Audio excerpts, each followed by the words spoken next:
안녕하세요. 그나무 타임입니다.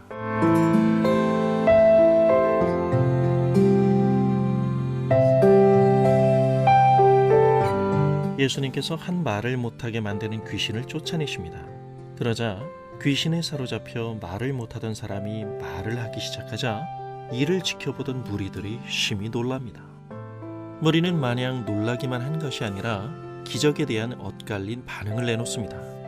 먼저 눈에 들어오는 건 무리 중 일부는 예수님에게 힘을 주는 건 바알세불, 가나안의 신인데요, 흔히 사탄의 다른 이름이라고 생각하시면 됩니다.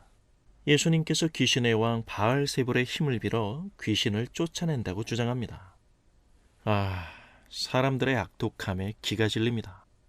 그리고 또 더러는 이에 그치지 않고 예수님 자신을 증명할 하늘로부터 오는 표적을 구합니다. 그러면 믿겠다는 거죠. 다시 말해 예수님의 정체에 대한 치명적이고 멍청한 논쟁이 벌어진 것입니다. 예수님의 행하시는 일을 하나님의 일로 생각하지 않는 것이죠. 예수님께서는 그들의 논리가 얼마나 터무니없는 것인가를 다음과 같은 논리로 반박하십니다.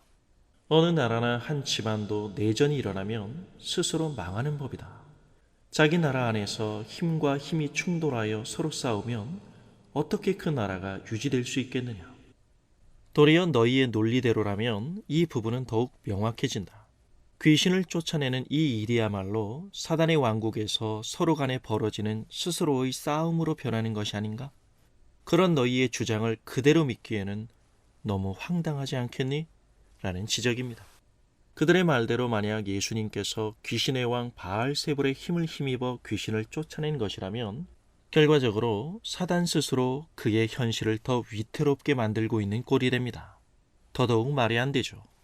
예수님의 포지션이 만약 거기였다면 더불어 그분이 행하신 그 일의 이면에는 그 사단의 왕국을 세우고자 하는 노력이 보여야 하는 것인데, 그렇다면 사람들에게 하나님 나라의 소망과 자유를 불어넣는 생명을 주는 일을 한다는 건 애초부터 사단에겐 불가능한 일인 것이죠.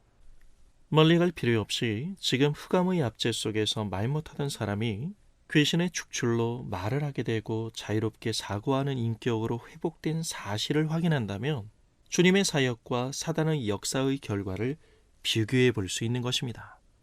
그렇다면 예수님을 둘러싼 무리가 이 상황을 놓고 내밀 수 있는 가장 가능한 결론은 단 하나뿐입니다. 지금 귀신에 매여 엄청난 고통으로 신음하던 이 한 사람을 예수님이 자유케 하셨다면 과연 그 능력의 출처는 어디이겠습니까? 하나님께서 하신 일이라는 것입니다. 예수님께서는 자신이 행하신 모든 일이 하나님의 손을 힘입어 행한 것임을 말씀하십니다. 특히 하나님의 손이라는 표현에서 우리는 어렵지 않게 출애굽을 떠올리게 됩니다. 애굽에 내려진 10가지 재앙을 통해 우리가 확인할 수 있었던 것은 신들을 벌하시는 하나님의 크심이었습니다.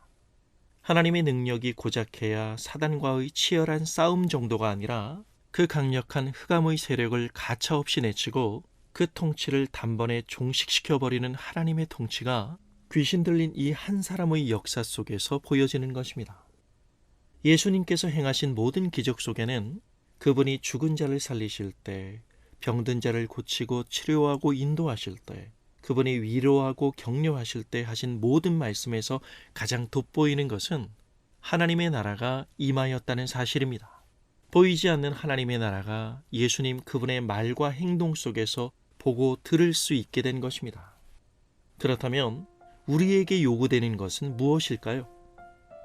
예수 그리스도, 그분에 대한 올바른 반응을 보여야 합니다.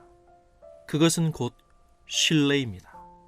우리에게서가 아닌 오직 그분에게만 해답이 있기 때문입니다. 여기에는 중립이란 회색지대는 존재하지 않습니다. 예수 그리스도, 그분에 대한 전면적인 거부나 아님 전폭적인 신뢰만이 있을 뿐입니다. 감사합니다.